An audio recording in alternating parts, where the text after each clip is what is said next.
रात गहरी होती जाती है और दोनों शहर के उस हिस्से से बाहर निकलने लगते हैं जहां अब हर गली शक से भरी लगने लगी होती है। आरव लगातार डिवाइस पर आए नई डेटा को दिमाग में जोड़ रहा होता है। हर नाम, हर लोकेशन एक बड़े नेटवर्क की तरफ इशारा कर रही होती है और उसे साफ समझ आ जाता है कि अब ये सिर्फ एक मिशन नहीं बल्कि एक लंबी लड़ाई बनने वाली है।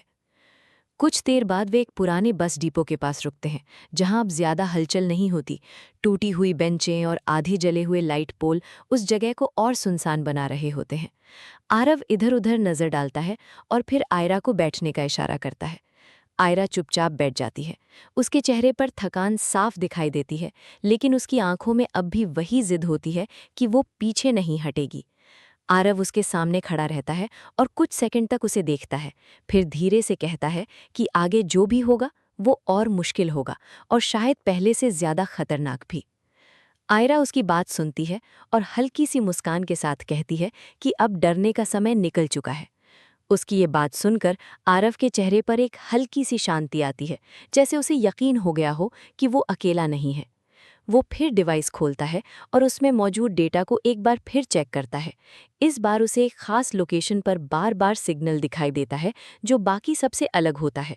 वो समझ जाता है कि ये कोई साधारण जगह नहीं बल्कि इस नेटवर्क का एक और मजबूत केंद्र हो सकता है। वो आयरा की तरफ देखता है और कहता है कि उन्हें अगला कदम वहीं उठाना होगा। आयरा तुरंत खड़ी हो जाती है और बिना कुछ पूछे उसके साथ चलने के लिए तैयार हो जाती है। दोनों उस लोकेशन की तरफ बढ़ने लगते हैं। रास्ता लंबा होता है और हर कदम के साथ माहौल और अनजान होता जाता है। चलते चलते वे शहर के बाहरी इलाके में पहुंचते हैं, जहां बड़ी बड़ी फैक्ट्रियां और खाली मैदान होते हैं। आखिरकार वे एक बंद पड़ी फैक्ट्री के सामने रुकते हैं। गेट जंग लगा होता है और अंदर पूरी तरह अंधेरा दिखाई देता है। आरव कुछ सेकंड तक उस जगह को देखता है और फिर धीरे से कहता है कि यहीं कुछ छुपा हुआ है। आयरा उसकी तरफ देखती है और उसके साथ गेट के अंदर कदम रखती है। जैसे ही वे अंदर जाते हैं, चारों तरफ सन्नाटा फैल जाता है और हवा में एक अजीब सी बेचैनी महसूस होती है। आरव आगे बढ़ता है और हर कोने को ध्यान से देखता है। उसे महसूस होता है कि ये जगह खाली नहीं है। अचानक दूर कहीं हल्की सी आवाज आती है, जैसे कोई उनकी मौजूदगी को महसूस कर चुका हो। दोनों एक पल के लिए रुकते हैं और फिर धीरे धीरे उस आवाज की तरफ बढ़ते हैं। अब ये साफ हो चुका होता है कि उनका अगला सामना किसी और बड़े सच से होने वाला है।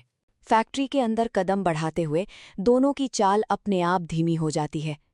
हर तरफ जंग लगी मशीनें, टूटी खिड़कियां और धूल से भरी जमीन इस जगह को और रहस्यमय बना रही होती है। आरव आगे चलता है और आयरा उसके बिल्कुल पीछे। हर आवाज अब ज्यादा साफ सुनाई देने लगती है, जैसे सन्नाटा खुद कुछ कह रहा हो। दूर से आई हल्की आवाज अब फिर से सुनाई देती है, इस बार थोड़ा साफ, जैसे कोई धातु से टकराया हो। आरव तुरंत रुकता है और हाथ से इशारा करता है कि आयरा वहीं ठहर जाए। फिर वो धीरे से आगे बढ़ता है। उसकी नज़रें अंधेरे को चीरने की कोशिश कर रही होती हैं। कुछ कदम आगे बढ़ते ही उसे एक हल्की सी रोशनी दिखाई देती है, जो फैक्ट्री के अंदर एक कोने से आ रही होती है। वो समझ जाता है कि वहीं कुछ छुपा हुआ है। वो आयरा को अपने पास आने का इशारा करता है और दोनों बहुत सावधानी से उस दिशा में बढ़ते हैं। जैसे ही वे उस जगह के करीब पहुंचते हैं, उन्हें एक छोटा सा सेटअप दिखाई देता है, जहां कुछ स्क्रीन और डिवाइस लगे होते हैं और कोई व्यक्ति उन पर काम कर रहा होता है। आयरा ये देखकर हैरान रह जाती है, क्योंकि ये जगह बाहर से पूरी तरह खाली लग रही थी, लेकिन अंदर ये सब चल रहा होता है। आरव धीरे से आगे बढ़ता है और उस व्यक्ति की हरकतों को ध्यान से देखने लगता है। तभी अचानक वो व्यक्ति रुकता है, जैसे उसे किसी की मौजूदगी का एहसास हो गया हो। वो धीरे धीरे मुड़ता है और उसकी नज़र सीधे आरव और आयरा पर टिक जाती है। कुछ सेकंड के लिए तीनों के बीच खामोशी छा जाती है। फिर वो हल्का सा मुस्कुराता है, जैसे वो पहले से जानता हो कि वे यहाँ आएंगे। वो शांत आवाज में कहता है कि देर हो गई, लेकिन सही जगह पहुंच गए। आरव उसकी बात सुनकर एक कदम आगे बढ़ता है और पूछता है कि वो कौन है। वो व्यक्ति धीरे से सामने आता है और कहता है कि वो इस नेटवर्क का हिस्सा था, लेकिन अब नहीं, क्योंकि जो कुछ सच बाहर आया है उसने सब कुछ बदल दिया है। आयरा ध्यान से उसकी बात सुनती है और समझने की कोशिश करती है कि ये दोस्त है या दुश्मन। वो व्यक्ति आगे कहता है कि नेटवर्क का असली सिरा अभी भी छुपा हुआ है और जो कुछ उन्होंने देखा है वो सिर्फ एक परत थी। ये सुनकर आरव की आंखों में फिर से वही दृढ़ता आ जाती है। वो समझ जाता है कि ये लड़ाई अभी खत्म नहीं हुई, बल्कि और गहरी होने वाली है। वो उस व्यक्ति से पूछता है कि असली जगह कहाँ है। कुछ सेकंड की खामोशी के बाद वो व्यक्ति धीरे से एक लोकेशन बताता है। फैक्ट्री का माहौल और भारी हो जाता है, क्योंकि अब उन्हें पता चल चुका होता है कि अगला कदम उन्हें कहाँ ले जाएगा। आरव आयरा की तरफ देखता है और बिना कुछ कहे दोनों समझ जाते हैं कि अब पीछे हटने का सवाल ही नहीं है। तीनों उस अंधेरे सेटअप को छोड़कर बाहर की तरफ बढ़ते हैं। फैक्ट्री से बाहर निकलते ही तीनों बिना समय गवाए उस नई लोकेशन की ओर बढ़ने लगते हैं। रात अब और गहरी हो चुकी होती है और सड़कों पर सन्नाटा साफ महसूस होता है। आरव आगे चलता है। उसके दिमाग में उस व्यक्ति की बात बार बार घूम रही होती है कि असली सिरा अभी भी बाकी है। इसका मतलब होता है कि अब तक जो कुछ उन्होंने किया वो सिर्फ शुरुआत थी। आयरा उसके साथ चल रही होती है। उसके कदम अब पहले से ज्यादा मजबूत होते हैं, लेकिन उसके अंदर हल्का सा डर अब भी मौजूद रहता है। वो एक बार उस नए व्यक्ति की तरफ देखती है, जैसे उसे समझने की कोशिश कर रही हो कि उस पर भरोसा किया जा सकता है या नहीं। वो व्यक्ति बिना पीछे देखे आगे बढ़ता रहता है, जैसे उसे रास्ता पूरी तरह याद हो। कुछ देर बाद वे शहर के एक अलग हिस्से में पहुंचते हैं, जहां ऊंची इमारतें और बंद ऑफिस दिखाई देते हैं। माहौल बिल्कुल शांत होता है, लेकिन उसी शांति में खतरे का एहसास छुपा होता है। आखिरकार वे एक बड़ी सी इमारत के सामने रुकते हैं। ये जगह बाकी सबसे अलग लगती है। यहाँ सुरक्षा बाहर से दिखाई नहीं देती, लेकिन अंदर कुछ छुपा हुआ साफ महसूस होता है। वो व्यक्ति धीरे से कहता है कि यही असली जगह है, जहाँ से सब कुछ कंट्रोल होता है और जहाँ असली लोग मौजूद हैं। आरव कुछ सेकंड तक उस इमारत को देखता है। उसकी आंखों में फिर वही ठंडा फोकस आ जाता है। आयरा उसकी तरफ देखती है और इस बार उसके चेहरे पर हल्की सी घबराहट के साथ एक मजबूत भरोसा भी होता है। तीनों धीरे धीरे अंदर की तरफ बढ़ते हैं। जैसे ही वे अंदर कदम रखते हैं, माहौल तुरंत बदल जाता है। अंदर की रोशनी हल्की होती है और हर तरफ एक अजीब सी शांति फैली होती है। कुछ कदम आगे बढ़ते ही सामने एक लंबा हॉल खुलता है और उसके आखिर में कुछ लोग खड़े दिखाई देते हैं। वे लोग साधारण नहीं होते। उनकी मौजूदगी ही बता देती है कि यही इस पूरे नेटवर्क के असली खिलाड़ी हैं। आरव रुकता नहीं, बल्कि सीधा उनकी ओर बढ़ता है।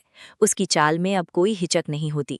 आयरा उसके साथ चलती है और उसकी सांसें तेज हो जाती हैं, लेकिन वो पीछे नहीं हटती। जैसे ही वे करीब पहुंचते हैं, उन लोगों में से एक आगे बढ़ता है। उसकी नजरें सीधे आरव पर टिकती हैं। वो धीमी आवाज में कहता है कि आखिरकार वो यहाँ तक पहुंच ही गया। हॉल के बीचों बीच खड़े उन लोगों की मौजूदगी किसी दीवार की तरह महसूस होती है, जिसे पार करना आसान नहीं होगा। लेकिन आरव रुकता नहीं। उसकी चाल धीमी जरूर होती है, पर हर कदम नपा हुआ होता है, जैसे वो हर हरकत को पहले से सोच चुका हो। आयरा उसके साथ चल रही होती है। उसकी सांसें अब गहरी हो चुकी होती हैं, लेकिन उसकी नजरें आरव पर टिकी रहती हैं, जैसे वो खुद को उसी के साथ स्थिर रख रही हो। पीछे खड़ा वो तीसरा व्यक्ति कुछ दूरी बनाकर रुक जाता है, जैसे उसका काम उन्हें यहाँ तक लाना ही था। जैसे ही आरव उन लोगों के करीब पहुंचता है, सामने खड़ा व्यक्ति हल्का सा मुस्कुराता है। उसकी मुस्कान में आत्मविश्वास और घमंड दोनों होते हैं। वो धीरे से कहता है कि बहुत कम लोग यहाँ तक पहुंचते हैं, और जो पहुंचते हैं वे या तो समझौता कर लेते हैं या फिर यहीं खत्म हो जाते हैं। उसकी आवाज़ में कोई जल्दबाजी नहीं होती, जैसे उसे पूरा यकीन हो कि इस जगह पर आखिरी फैसला वही करेगा। आरव इस बात को सुनता है, लेकिन जवाब देने में जल्दी नहीं करता। वो आसपास नजर घुमाता है।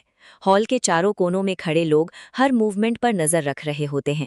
ऊपर कैमरे लगे होते हैं और बीच में एक बड़ा सा कंट्रोल सेटअप होता है, जो पहले देखे गए हर सिस्टम से ज्यादा जटिल और मजबूत लगता है। उसे समझ आ जाता है कि ये सिर्फ एक जगह नहीं, बल्कि पूरे नेटवर्क का असली दिल है। कुछ सेकंड की खामोशी के बाद आरव आगे बढ़ता है और बहुत शांत आवाज में कहता है कि खेल अब बदल चुका है, क्योंकि सच बाहर आ चुका है। उसके शब्दों में कोई गुस्सा नहीं होता, लेकिन एक सख्त यकीन होता है जो सीधे सामने वाले को चुनौती देता है। सामने खड़ा व्यक्ति हल्का सा हंसता है और कहता है कि सच और ताकत दोनों अलग चीजें होती हैं, और दुनिया हमेशा ताकत के साथ खड़ी होती है। वो धीरे से अपने लोगों को इशारा करता है और हॉल के किनारों पर खड़े लोग थोड़ा और करीब आ जाते हैं, जैसे वो घेरा छोटा कर रहे हों। आयरा ये सब देखती है और एक पल के लिए उसका दिल तेजी से धड़कने लगता है, लेकिन वो पीछे नहीं हटती, बल्कि एक कदम और आगे बढ़कर आरव के बराबर खड़ी हो जाती है। उसकी इस हरकत को सामने खड़ा व्यक्ति नोटिस करता है और उसकी नज़र कुछ पल के लिए आयरा पर टिक जाती है, जैसे वो समझने की कोशिश कर रहा हो कि ये लड़की इस खेल में कितनी अहम है। ये महसूस करके आरव हल्के से अपनी पोजीशन बदलता है, ताकि आयरा उसकी सीधी लाइन में ना आए। उसकी ये छोटी सी हरकत आयरा को महसूस होती है और उसके चेहरे पर हल्की सी मुस्कान आ जाती है, जैसे वो समझ गई हो कि वो उसे बचाने की कोशिश कर रहा है। इसी बीच सामने खड़ा व्यक्ति फिर बोलता है। वो कहता है कि अगर आरव चाहे तो वो अभी भी इस सिस्टम का हिस्सा बन सकता है, क्योंकि उसने अपनी काबिलियत साबित कर दी है। वो उसे ताकत ऑफर करता है, कंट्रोल ऑफर करता है और एक ऐसी जगह जहां से वो पूरी दुनिया को अपनी शर्तों पर देख सकता है। हॉल की हवा एक बार फिर भारी हो जाती है, क्योंकि ये ऑफर सिर्फ शब्द नहीं बल्कि एक असली लालच होता है। आरव कुछ सेकंड तक चुप रहता है, उसकी नजरें नीचे झुकती हैं, जैसे वो सोच रहा हो, लेकिन अगले ही पल वो सिर उठाकर सीधा उसकी आंखों में देखता है और कहता है कि अगर ताकत सच को दबाने के लिए इस्तेमाल हो तो वो ताकत नहीं, कमजोरी होती है। उसके ये कहते ही माहौल अचानक बदल जाता है, क्योंकि ये सिर्फ इनकार नहीं बल्कि सीधा विरोध होता है। सामने खड़ा व्यक्ति अब मुस्कुराता नहीं, उसकी आंखों में सख्ती आ जाती है। वो धीरे से कहता है कि फिर वही होगा जो हमेशा होता आया है, और उसी पल उसके लोग एक कदम आगे बढ़ते हैं। हॉल का सन्नाटा टूट जाता है और टकराव की आहट साफ सुनाई देने लगती है। आयरा की सांसें तेज हो जाती हैं, लेकिन वो वहीं खड़ी रहती है। उसकी नजरें अब भी आरव पर होती हैं, जैसे वो उसी से ताकत ले रही हो। आरव अपनी जगह से नहीं हिलता, उसकी आंखों में अब कोई शक नहीं होता, सिर्फ एक तय इरादा होता है। हॉल के भीतर जैसे ही घेरा और छोटा होता है, आरव तुरंत समझ जाता है कि अब बातचीत का समय खत्म हो चुका है और हर सेकंड सीधे टकराव की तरफ बढ़ रहा है। वो एक पल के लिए चारों तरफ नजर दौड़ाता है, ऊपर लगे कैमरे, कोनों में खड़े लोग, बीच में कंट्रोल सेटअप और उन सब के बीच वो और आयरा। ये पूरी स्थिति उसके दिमाग में एक नक्शे की तरह साफ हो जाती है और उसी पल वो तय कर लेता है कि अगला कदम क्या होगा। सामने खड़ा मुख्य व्यक्ति हल्का सा हाथ उठाता है और उसके इशारे के साथ ही उसके लोग आगे बढ़ने लगते हैं। उनकी चाल धीमी लेकिन घेरने वाली होती है, जैसे वे शिकार को भागने का मौका नहीं देना चाहते। आयरा के दिल की धड़कन तेज हो जाती है, लेकिन वो पीछे नहीं हटती। वो एक पल के लिए आरव की तरफ देखती है और उसकी आंखों में जो स्थिरता होती है वही उसे संभाल लेती है। आरव अचानक एक कदम पीछे हटता है और उसी के साथ उसका हाथ तेजी से अपनी जेब में जाता है। वो डिवाइस निकालता है जिसे उसने पहले शैडो मोड के लिए इस्तेमाल किया था, लेकिन इस बार उसका इरादा अलग होता है। वो बिना समय गवाए कुछ कमांड डालता है। उसकी उंगलियां इतनी तेजी से चलती है कि सामने खड़े लोगों को समझने का मौका ही नहीं मिलता। अगले ही पल पूरे हॉल की लाइट्स हल्की सी फ्लिकर करती हैं और कुछ सेकंड के लिए सिस्टम में एक अजीब सी गड़बड़ी पैदा हो जाती है। स्क्रीन झिलमिलाने लगती है, कैमरों की फीड टूटती है और माहौल में अचानक अनिश्चितता फैल जाती है। ये वही एक छोटा सा मौका होता है जिसका इंतजार आरव कर रहा था। वो तुरंत आयरा का हाथ पकड़ता है और उसे एक साइड की तरफ खींच लेता है, जहां कंट्रोल सेटअप के पीछे थोड़ी सी जगह खुली होती है। दोनों तेजी से उस तरफ बढ़ते हैं, लेकिन सामने खड़ा व्यक्ति ये सब देख चुका होता है। उसकी आवाज गूंजती है और वो अपने लोगों को उन्हें रोकने का आदेश देता है। अब हॉल में पूरी तरह अफरा तफरी मच जाती है। कुछ लोग सिस्टम को संभालने की कोशिश करते हैं तो कुछ सीधे आरव और आयरा की तरफ बढ़ते हैं। आरव कंट्रोल सेटअप के पीछे पहुंचकर तुरंत एक और पैनल खोलता है। उसकी नजरें बहुत तेजी से डेटा स्कैन कर रही होती है, जैसे वो किसी खास चीज को ढूंढ रहा हो। आयरा उसके साथ खड़ी होती है और चारों तरफ नजर रखती है। उसका डर अब भी होता है, लेकिन उसके साथ एक अजीब सा साहस भी जुड़ चुका होता है। कुछ ही सेकंड में आरव को वो मिल जाता है जिसकी उसे तलाश थी, सिस्टम का एक कोर एक्सेस पॉइंट जो अभी पूरी तरह सुरक्षित नहीं हुआ होता। वो बिना समय गवाए उसमें घुसता है और तेजी से कोड डालना शुरू करता है। पीछे से आते कदम अब और करीब होते जा रहे होते हैं। आयरा की सांसें तेज हो जाती हैं और वो पीछे मुड़कर देखती है। कुछ लोग बस कुछ ही दूरी पर होते हैं। वो तुरंत आरव को चेतावनी देती है, लेकिन इस बार आरव रुकता नहीं। उसकी पूरी एकाग्रता उस स्क्रीन पर होती है। जैसे ही वो आखिरी कमांड डालता है, पूरे हॉल में एक तेज आवाज गूंजती है और अचानक सभी स्क्रीन पर अलग अलग डेटा फ्लैश होने लगता है, जैसे सिस्टम खुद को बचाने की कोशिश कर रहा हो। सामने खड़ा व्यक्ति ये देखकर समझ जाता है कि कुछ बड़ा हो रहा है। उसकी आंखों में गुस्सा और चिंता एक साथ आ जाती है। आरव एक पल के लिए पीछे हटता है और गहरी सांस लेता है। आयरा उसकी तरफ देखती है और पूछती है कि उसने क्या किया। आरव धीमी आवाज में कहता है कि अब सिर्फ सच बाहर नहीं आएगा, बल्कि ये पूरा नेटवर्क अंदर से टूटना शुरू होगा। ये सुनते ही आयरा की आंखों में एक चनक आ जाती है, लेकिन उसी पल एक आदमी उनके बहुत करीब पहुंच जाता है और माहौल फिर से खतरनाक मोड़ ले लेता है। हॉल में गूंजती चेतावनी की आवाजें और झिलमिलाती स्क्रीन एक साथ माहौल को पूरी तरह अस्थिर बना देती हैं। आरफ का डाला हुआ कोड सिस्टम के अंदर तेजी से फैल रहा होता है और हर सेकंड के साथ नेटवर्क के अलग अलग हिस्से एक दूसरे से कटने लगते हैं। लेकिन उसी के साथ सामने खड़े लोग और ज़्यादा आक्रामक हो जाते हैं, क्योंकि अब उन्हें साफ समझ आ चुका होता है कि अगर आरफ को अभी नहीं रोका गया तो सब कुछ उनके हाथ से निकल जाएगा। आरव पैनल से पीछे हटता है और आयरा का हाथ पकड़कर उसे अपने पीछे कर लेता है, जैसे वो हर हाल में उसे सामने आने वाले खतरे से बचाना चाहता हो। उसके चेहरे पर अब थकान और तनाव साफ दिखता है, लेकिन उसकी आंखों में वही अडिग फैसला अब भी बना रहता है। एक आदमी तेजी से उनकी तरफ बढ़ता है। उसकी चाल सीधी और खतरनाक होती है, लेकिन आरफ पीछे नहीं हटता। वो एक कदम आगे बढ़ता है और उस टकराव का सामना करने के लिए खुद को तैयार कर लेता है। दोनों के बीच दूरी बहुत कम रह जाती है और उसी पल माहौल एकदम से विस्फोटक हो जाता है। आयरा की सांसें तेज हो जाती हैं, लेकिन वो वहीं खड़ी रहती है। उसकी नज़रें आरफ पर टिक जाती हैं, जैसे वो हर पल उसकी स्थिति को समझने की कोशिश कर रही हो। कुछ सेकंड के अंदर ही हालात पूरी तरह बदल जाते हैं, क्योंकि पीछे से कुछ और लोग भी आगे बढ़ते हैं। अब घेरा और छोटा हो चुका होता है और निकलने का रास्ता लगभग बंद हो जाता है। आरव तुरंत चारों तरफ नजर दौड़ाता है और उसकी नज़र हॉल की बाईं तरफ लगे एक सर्विस डोर पर टिक जाती है, जो अभी पूरी तरह लॉक नहीं हुआ होता। वो समझ जाता है कि यही एक मौका है। वो आयरा को हल्का सा इशारा करता है और बिना समय गंवाए उसे उस दिशा में खींचता है। दोनों तेजी से दौड़ते हैं। पीछे से आवाजें और कदमों की गूंज उनका पीछा कर रही होती है। जैसे ही वे उस दरवाजे तक पहुंचते हैं, आरव पूरी ताकत से उसे खोलता है और दोनों अंदर घुस जाते हैं। अंदर एक संकरा रास्ता होता है जो नीचे की ओर जाता है। दरवाज़ा उनके पीछे बंद होते ही बाहर की आवाज़ें थोड़ी धीमी पड़ जाती हैं, लेकिन खतरा खत्म नहीं होता। दोनों बिना रुके नीचे की ओर बढ़ते हैं। उनके कदम तेज होते हैं और सांसें भारी, लेकिन अब उनमें रुकने का कोई इरादा नहीं होता। नीचे पहुंचकर रास्ता दो हिस्सों में बंट जाता है, एक तरफ अंधेरा और दूसरी तरफ हल्की रोशनी। आरव कुछ सेकंड के लिए रुकता है और जल्दी से फैसला करता है। फिर वो रोशनी वाली दिशा में बढ़ता है, क्योंकि वहां से बाहर निकलने की संभावना ज्यादा होती है। आयरा उसके साथ चलती है और अब उसके चेहरे पर डर के साथ एक अजीब सा भरोसा भी होता है, जैसे उसे यकीन हो कि चाहे कुछ भी हो वे यहाँ से निकल जाएंगे। कुछ देर बाद रास्ता एक बड़े खुले एरिया में जाकर खत्म होता है, जहां से बाहर की तरफ जाने का रास्ता दिखाई देता है। जैसे ही वे बाहर निकलते हैं, ठंडी हवा उनके चेहरे से टकराती है और दूर से आती आवाजें ये बताती हैं कि ऊपर सब कुछ अब भी चल रहा है। आरव एक पल के लिए रुकता है और पीछे मुड़कर देखता है। उसकी आंखों में अब सिर्फ एक ही बात होती है कि जो शुरू हुआ है वो अब रुकने वाला नहीं है। आयरा उसके पास खड़ी होती है और धीरे से कहती है कि अब क्या। आरव उसकी तरफ देखता है और बहुत शांत आवाज में कहता है कि अब उन्हें इस नेटवर्क के हर हिस्से को खत्म करना होगा। उसकी बात सुनकर आयरा हल्के से सिर हिलाती है और दोनों फिर आगे बढ़ते हैं। अब ये सिर्फ एक मुकाबला नहीं रहा, बल्कि एक लंबी लड़ाई बन चुकी होती है और वे दोनों उस लड़ाई के केंद्र में खड़े होते हैं, जहां से आगे का हर कदम इतिहास बदल सकता है। बाहर निकलते ही दोनों कुछ सेकंड के लिए रुकते हैं। ठंडी हवा उनके चेहरे से टकराती है, लेकिन राहत का वो पल बहुत छोटा होता है, क्योंकि आरव का डिवाइस फिर से तेजी से वाइब्रेट करने लगता है। वो तुरंत स्क्रीन देखता है और उसकी आंखों में एक नई गंभीरता उतर आती है। सिस्टम के अंदर जो बदलाव उसने शुरू किया था, अब उसका असर फैल चुका होता है।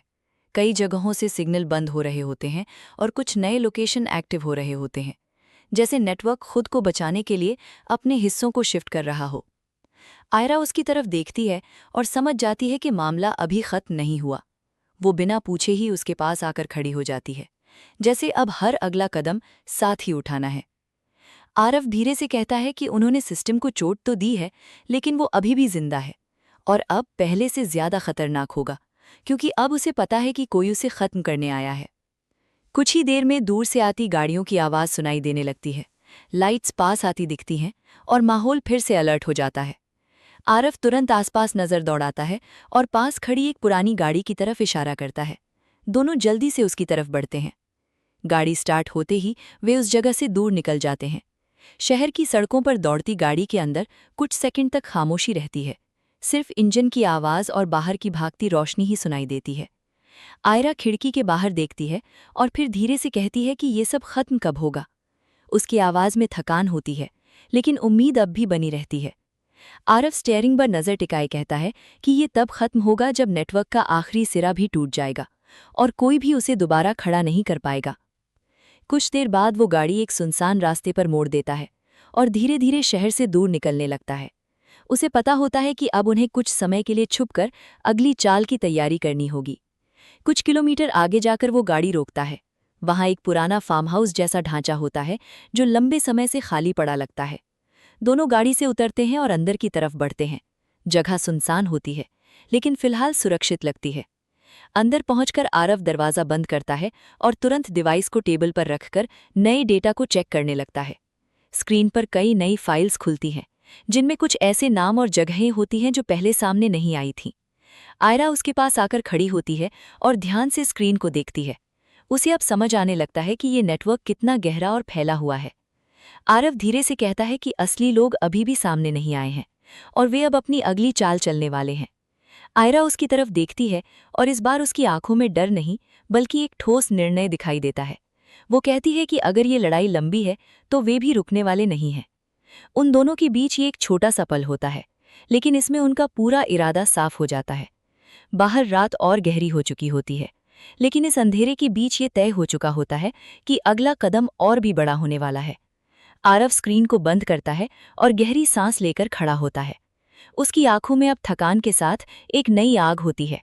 अब ये कहानी सिर्फ बचने या लड़ने की नहीं रही, बल्कि एक पूरे सिस्टम को जड़ से खत्म करने की बन चुकी होती है। फार्म हाउस के अंदर हल्की सी पीली रोशनी जल रही होती है और बाहर का अंधेरा उस जगह को और अलग बना देता है, जैसे दुनिया से कटकर एक नया मोर्चा यहीं से शुरू होने वाला हो। आरव टेबल के सामने खड़ा होकर डिवाइस में आए डेटा को तेजी से स्कैन करता रहता है। हर नई फाइल एक नए रहस्य की तरह खुलती है और उसके चेहरे पर बढ़ती गंभीरता ये बता देती है कि मामला उम्मीद से कहीं ज़्यादा बड़ा है। आयरा धीरे से उसके पास आती है और स्क्रीन पर नज़र डालती है। उसे कई ऐसे नाम दिखते हैं जो आम नहीं लगते, बड़ी लोग, ताकतवर लोग और कुछ ऐसे जिन पर कभी शक भी नहीं किया जा सकता। वो कुछ सेकंड तक चुप रहती है, फिर धीमी आवाज़ में कहती है कि अगर ये सब सच है तो पूरा सिस्टम ही उनके खिलाफ हो सकता है। आरव सिर हिलाता है और कहता है कि यही वजह है कि उन्हें जल्दी नहीं बल्कि सही चाल चलनी होगी, क्योंकि अब सामने सिर्फ अपराधी नहीं बल्कि प्रभावशाली चेहरे भी हैं जो सब कुछ दबाने की कोशिश करेंगे। वो स्क्रीन पर एक खास फाइल खोलता है जिसमें एक सीक्रेट मीटिंग का जिक्र होता है, एक ऐसी मीटिंग जहां नेटवर्क के बचे हुए बड़े लोग इकट्ठा होने वाले होते हैं। ये मीटिंग शहर से दूर एक प्राइवेट लोकेशन पर होने वाली होती है और समय बहुत कम बचा होता है। आरव की आंखों में एकदम से फोकस आ जाता है। वो समझ जाता है कि यही मौका है जहां एक ही जगह पर उन्हें सब मिल सकते हैं। आयरा उसकी तरफ देखती और पूछती है कि क्या वे वहां जाएंगे। आरव बिना सोचे कहता है कि ये उनका सबसे बड़ा मौका है। अगर वे इसे मिस करते हैं तो नेटवर्क फिर से बिखर जाएगा और उन्हें ढूंढना और मुश्किल हो जाएगा। कुछ सेकंड के लिए दोनों के बीच खामोशी होती है, लेकिन उस खामोशी में डर नहीं बल्कि तैयारी होती है। आयरा धीरे से कहती है कि फिर उन्हें पूरी तैयारी के साथ जाना होगा, क्योंकि इस बार गलती की कोई गुंजाइश नहीं है। आरव उसकी बात से सहमत होता है और तुरंत अगली प्लानिंग शुरू कर देता है। वो लोकेशन को मैप पर सेट करता है, रास्ते चेक करता है और संभावित खतरों का अंदाजा लगाता है। बाहर हवा की आवाज़ तेज हो जाती है, जैसे रात खुद आने वाले तूफान का इशारा दे रही हो। कुछ देर बाद दोनों तैयार खड़े होते हैं। उनके चेहरों पर थकान जरूर होती है, लेकिन उससे ज्यादा एक दृढ़ता होती है। आरव आखिरी बार डिवाइस चेक करता है और फिर आयरा की तरफ देखता है। उसकी नज़रों में एक भरोसा और एक अनकहा वादा होता है। आयरा भी उसकी तरफ देखती है और हल्के से सिर हिलाती है, जैसे वो कह रही हो कि जो भी होगा साथ होगा। दोनों फार्म हाउस से बाहर निकलते हैं और गाड़ी की तरफ बढ़ते हैं। इंजन स्टार्ट होते ही एक नई यात्रा शुरू हो जाती है। अब ये सिर्फ एक मिशन नहीं बल्कि आखिरी टकराव की तैयारी होती है, जहां सब कुछ दांव पर लगा होगा। रात की स्याही में डूबी सड़क पर गाड़ी लगातार आगे बढ़ रही होती है। हेडलाइट्स की रोशनी अंधेरे को चीरती हुई एक पतली सी लाइन बनाती जाती है और उसी रास्ते पर आरव और आयरा एक ऐसे मोड़ की तरफ बढ़ रहे होते हैं जहां से लौटना शायद संभव ना हो। आरव की नज़रें सामने जमी होती हैं, लेकिन उसका दिमाग कई परतों में काम कर रहा होता है। वो हर संभावना, हर खतरे और हर रास्ते को एक साथ सोच रहा होता है। उसके लिए ये सिर्फ एक मिशन नहीं बल्कि एक हिसाब होता है जो अधूरा नहीं छोड़ा जा सकता। आयरा खिड़की के बाहर देखती है। दूर तक फैले खेत और बीच बीच में आते खाली ढांचे इस सफ़र को और लंबा बना देते हैं, लेकिन उसके अंदर अब पहले जैसा डर नहीं होता बल्कि एक गहरी शांति होती है, जैसे उसने अपने अंदर चल रही लड़ाई को स्वीकार कर लिया हो।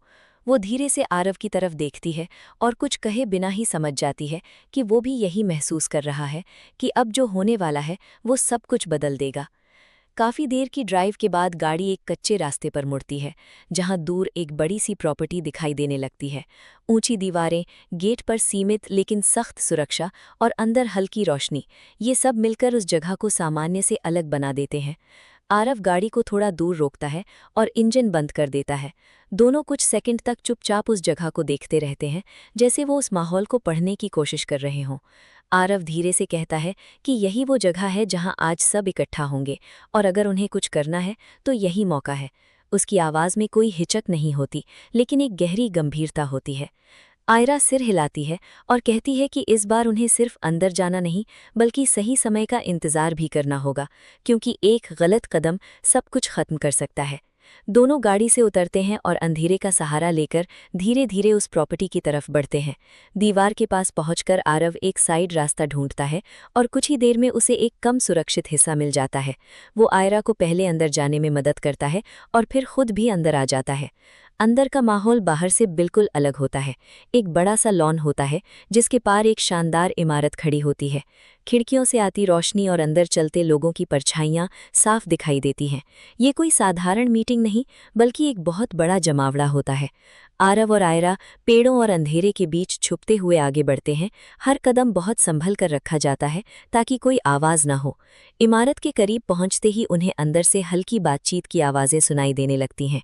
कई लोग एक साथ मौजूद होते हैं और माहौल में एक अजीब सा तनाव होता है, जैसे हर कोई किसी बड़े फैसले का इंतजार कर रहा हो। आरव एक खिड़की के पास रुकता है और अंदर झांक कर देखता है। अंदर बड़े टेबल के आसपास कई लोग बैठे होते हैं। उनके चेहरे गंभीर होते हैं और उनकी बातचीत से साफ समझ आता है कि वे हाल ही में हुए खुलासे से परेशान हैं। आयरा भी उसके पास आकर देखती है और उसकी सांस एक पल के लिए रुक जाती है, क्योंकि उसे कुछ ऐसे चेहरे दिखाई देते हैं जिन्हें उसने पहले कभी शक की नज़र से नहीं देखा था। आयरा धीरे से कहता है कि यही असली लोग हैं, और अगर आज ये यहाँ हैं तो इसका मतलब है कि वे अपनी अगली चाल तय करने वाले हैं। कुछ सेकंड की खामोशी के बाद वो डिवाइस निकालता है और उसे एक्टिव करता है। इस बार उसका इरादा सिर्फ डेटा लेना नहीं, बल्कि सही समय पर सब कुछ एक साथ उजागर करना होता है। आयरा उसकी तरफ देखती है और पूछती है कि क्या वो तैयार है। आरव बिना उसकी तरफ देखे कहता है कि अब पीछे हटने का कोई मतलब नहीं है। दोनों अपनी अपनी जगह लेते हैं और उस सही पल का इंतजार करने लगते हैं, जब एक ही वार में सब कुछ बदल सकता है। अंदर मीटिंग शुरू हो चुकी होती है। आवाज़ें साफ सुनाई देने लगती हैं और हर शब्द ये बता रहा होता है कि ये नेटवर्क अब खुद को बचाने के लिए किसी भी हद तक जा सकता है। बाहर अंधेरे में छुपे आरव और आयरा उस पल का इंतजार कर रहे होते हैं, जो उनकी पूरी यात्रा का सबसे बड़ा फैसला बनने वाला होता है। और इसी खामोशी में एक तूफान छुपा होता है, जो बस सही समय का इंतजार कर रहा होता है, ताकि सब कुछ एक साथ बदल सके। इमारत के बाहर पेड़ों की आड़ में खड़े हुए आरव और आयरा अपनी सांसों तक को नियंत्रित करके उस पल का इंतजार कर रहे होते हैं। अंदर चल रही मीटिंग की आवाज़ें अब साफ सुनाई देने लगती हैं। हर शब्द में बेचैनी और गुस्सा छुपा होता है, जैसे जो कुछ हुआ है उसने उन सभी को पहली बार असुरक्षित महसूस कराया हो। आरव धीरे से अपने डिवाइस को सेट करता है और खिड़की के नीचे एक ऐसी पोजीशन में रखता है जहां से अंदर की हर बात रिकॉर्ड हो सके, और साथ ही सही समय आने पर वो डेटा बाहर भेजा जा सके। आयरा उसके हर हरकत को ध्यान से देख रही होती है। वो समझ चुकी होती है कि अब एक ही मौका है जिसमें सब कुछ दांव पर लगा है। वो हल्के से फुसफुसाकर पूछती है कि कब। आरव बिना उसकी तरफ देखे जवाब देता है कि जैसे ही वे लोग अपनी अगली चाल पर सहमति बनाएंगे, उसी पल उन्हें ये सब बाहर भेजना होगा, क्योंकि वही उनके खिलाफ सबसे बड़ा सबूत होगा। अंदर बैठे लोग अब तेज आवाज में बात करने लगते हैं। उनमें से एक गुस्से में कहता है कि सिस्टम का खुलासा होने के बाद भी सब खत्म नहीं हुआ है और उन्हें तुरंत नई रणनीति बनानी होगी। दूसरा व्यक्ति कहता है कि जिसने ये सब किया है उसे ढूंढना और ख़त्म करना ज़रूरी है, क्योंकि अगर वो जिंदा रहा तो ये खेल कभी ख़त्म नहीं होगा। ये सुनकर आयरा के नज़र अनजाने में आरव पर जाती है और उसके चेहरे पर हल्की सी चिंता दिखाई देती है, लेकिन आरव का चेहरा अब भी शांत होता है, जैसे उसने पहले ही ये सब सोच लिया हो। कुछ ही देर में बातचीत एक ऐसे मोड़ पर पहुंचती है जहां वे लोग अपनी नई योजना तय करने लगते हैं। ये वही पल होता है जिसका इंतजार आरव कर रहा था। वो तुरंत डिवाइस को एक्टिव करता है और ट्रांसमिशन शुरू कर देता है। स्क्रीन पर डेटा तेजी से अपलोड होने लगता है और उसी के साथ दुनिया के अलग अलग हिस्सों में ये सच्चाई पहुंचने लगती है। लेकिन ये सब चुपचाप नहीं होता। अंदर बैठे एक व्यक्ति की नज़र अचानक खिड़की की तरफ जाती है और उसे कुछ असामान्य महसूस होता है। वो तुरंत उठता है और उसी दिशा में बढ़ने लगता है। आयरा ये देख लेती है और धीरे से आरव को चेतावनी देती है। आरव तुरंत समझ जाता है कि अब समय खत्म हो चुका है। वो डिवाइस को फाइनल कमांड देता है और बिना रुके आयरा का हाथ पकड़कर पीछे हटने लगता है। अगले ही पल खिड़की के अंदर से हलचल बढ़ जाती है और कुछ लोग बाहर की तरफ दौड़ते हैं। अब छुपने का समय खत्म हो चुका होता है। दोनों तेजी से पीछे हटते हैं और पेड़ों के बीच से निकलकर उस दीवार की तरफ बढ़ते हैं जहां से वे अंदर आए थे। पीछे से आती आवाजें और तेज हो जाती हैं, जैसे पूरा सुरक्षा तंत्र अब एक्टिव हो चुका हो। आरव दीवार के पास पहुंचकर पहले आयरा को ऊपर चढ़ने में मदद करता है। वो जल्दी से दूसरी तरफ उतर जाती है और फिर आरव भी बिना देर किए बाहर आ जाता है। जैसे ही वे दीवार के बाहर आते हैं, दूर से गाड़ियों की आवाज़ और तेज़ लाइट्स दिखाई देने लगती हैं। अब ये साफ हो जाता है कि उन्होंने जो किया है उसका असर तुरंत शुरू हो चुका है। आरव एक पल के लिए पीछे मुड़कर उस इमारत को देखता है। उसकी आंखों में संतोष और सतर्कता दोनों होती हैं। आयरा उसके पास खड़ी होती है और धीमी आवाज़ में कहती है कि अब सब कुछ सामने आ जाएगा। आरव हल्के से सिर हिलाता है, लेकिन वो जानता है कि ये अंत नहीं है, क्योंकि जिन लोगों को उन्होंने बेनकाब किया है वे इतनी आसानी से हार मानने वाले नहीं होंगे। दोनों बिना समय गंवाए गाड़ी की तरफ बढ़ते हैं और वहां से दूर निकल जाते हैं। रात की उस भागती हुई सड़क पर अब उनके पीछे सिर्फ खतरा नहीं, बल्कि सच भी दौड़ रहा होता है, जो अब रुकने वाला नहीं है। गाड़ी तेजी से उस प्रॉपर्टी से दूर निकलती जाती है, लेकिन इस बार भागने का एहसास पहले जैसा नहीं होता, क्योंकि अब उनके पास सिर्फ जान बचाने का नहीं, बल्कि सच को पूरा करने का मकसद होता है। आरव की नज़रें सड़क पर टिकी रहती हैं, लेकिन उसका ध्यान बार बार डिवाइस की तरफ जाता है, जहां ट्रांसमिशन का स्टेटस लगातार बदल रहा होता है। कई फाइल्स सफलतापूर्वक बाहर जा चुकी होती हैं और कुछ अभी भी अपलोड हो रही होती हैं। इसका मतलब साफ होता है कि जो उन्होंने शुरू किया है वो अब रुकने वाला नहीं है। आयरा सीट पर पीछे टिककर गहरी सांस लेती है, जैसे इतने लंबे समय के बाद उसे महसूस हो रहा हो कि उन्होंने सच में कुछ बड़ा कर दिया है। लेकिन उसी के साथ उसके अंदर एक हल्की सी बेचैनी भी होती है। वो धीरे से कहती है कि अगर ये सब पूरी दुनिया तक पहुंच गया तो जो लोग इसमें शामिल हैं वे चुप नहीं बैठेंगे। आरव हल्के से सिर हिलाता है और कहता है कि वही तो चाहिए, क्योंकि अब उन्हें छुपने का मौका नहीं मिलेगा और हर कोई उनके खिलाफ होने के बजाय उनके सामने खड़ा होगा। कुछ देर की खामोशी के बाद गाड़ी शहर के करीब पहुंचने लगती है। दूर से लाइट्स फिर से दिखने लगती हैं, लेकिन इस बार शहर वैसा नहीं लगता जैसा उन्होंने छोड़ा था। हर तरफ हलचल होती है, लोग इकट्ठा होते दिखते हैं, कुछ जगहों पर स्क्रीन पर खबरें चल रही होती हैं और माहौल में एक अजीब सी बेचैनी फैली होती है। आरव गाड़ी को एक साइड में रोकता है और दोनों बाहर निकलकर एक बड़ी स्क्रीन की तरफ देखते हैं, जहां न्यूज़ चल रही होती है। एंकर तेज आवाज में बता रहा होता है कि एक बड़े नेटवर्क का पर्दाफाश हुआ है और कई प्रभावशाली नाम सामने आए हैं। आयरा की आंखों में ये सब देखकर एक अलग सी चमक आ जाती है, जैसे उसे यकीन हो गया हो कि उनकी मेहनत बेकार नहीं गई।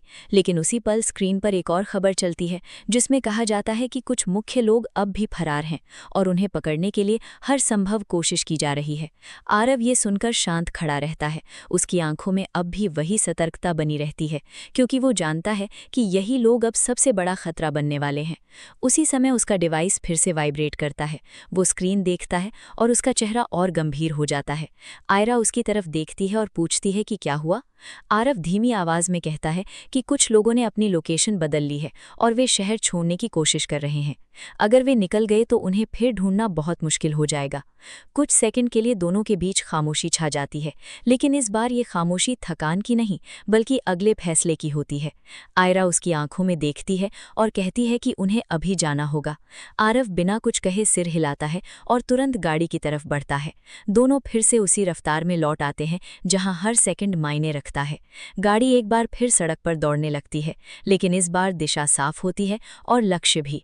अब ये सिर्फ खुलासा करने की कहानी नहीं रह जाती, बल्कि उन आखिरी लोगों तक पहुंचने की दौड़ बन जाती है, जो अब भी इस अंधेरे को जिंदा रखने की कोशिश कर रहे होते हैं। रात अभी खत्म नहीं हुई होती और इसी रात के अंदर इस कहानी का अगला और सबसे तेज मोड़ उनका इंतजार कर रहा होता है।